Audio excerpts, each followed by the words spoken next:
स्वागत है आपका कसक स्टडी सेंटर में।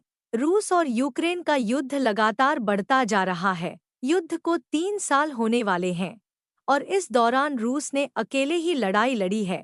रूस ने दिखा दिया है कि वह बेहद ताकतवर है, जिस कारण अब नाटो देश डरे हुए हैं। यूरोप में रूस से लड़ाई को लेकर तैयारी चल रही है।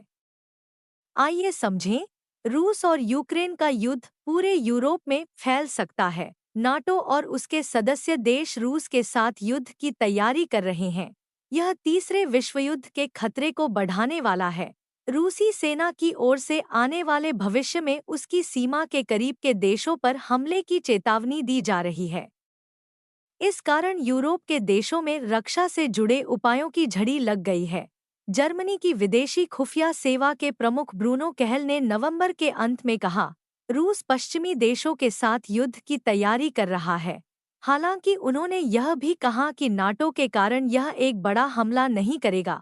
नाटो पूर्ण युद्ध और गठबंधन के सदस्यों को कमजोर करने के लिए उठाए गए कदम के लिए तैयारी में जुटा है। एक्सपर्ट्स के मुताबिक नाटो एकजुट है या नहीं, इसका टेस्ट करने के लिए रूस के पास कई स्पष्ट तकनीकें हैं। इसमें रूस की सीमित भूमि पर कब्जा भी शामिल है। यूरोपीय संघ के रक्षा आयुक्त एंड्रियस कुबिलियस ने सितंबर में कहा था कि रक्षा मंत्री और नाटो कमांडर इस बात पर सहमत है कि पुतिन 6 से 8 वर्षों में नाटो और यूरोपीय संघ के साथ टकराव के लिए तैयार हो सकते हैं। रूस से बचने की तैयारी। नाटो के पूर्वी सदस्य जैसे पोलैंड और बाल्टिक देश अपनी सुरक्षा को बढ़ा रहे हैं। एस्टोनिया, लातविया और लिथुआनिया ने रूस और उसके सहयोगी बेलारूस से संभावित घुसपैठ के खिलाफ सीमा सुरक्षा बढ़ाने के लिए समझौतों पर हस्ताक्षर किए हैं। इसके अलावा जर्मनी दूसरे विश्वयुद्ध के दौरान के अपने बंकरों को फिर से बेहतर बनाने में लगा है।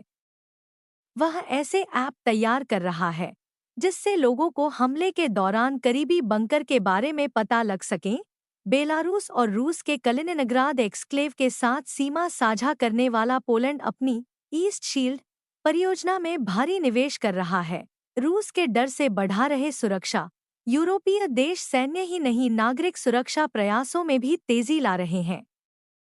नाटो के सबसे नए सदस्य स्वीडन और फिनलैंड ने नागरिकों की संकट की तैयारियों और युद्ध के समय जिम्मेदारी बताने के लिए पर्चे छापे हैं। लिथुआनिया में निकासी योजनाओं को प्राथमिकता दी जा रही है। नाटो के लिए एयर डिफेंस एक महत्वपूर्ण प्राथमिकता बनी हुई है। बाल्टिक देशों और हंगरी ने संभावित हवाई खतरों का मुकाबला करने के लिए नई फैसिलिटी की घोषणा की है। हालांकि इन तैयारियों में भी फूट देखी जा रही है। पूर्वी यूरोप के देश जो रूस के करीब हैं, वह जितनी तेजी से तैयारी कर रहे हैं, पश्चिमी यूरोप के देश उनसे काफी पीछे हैं।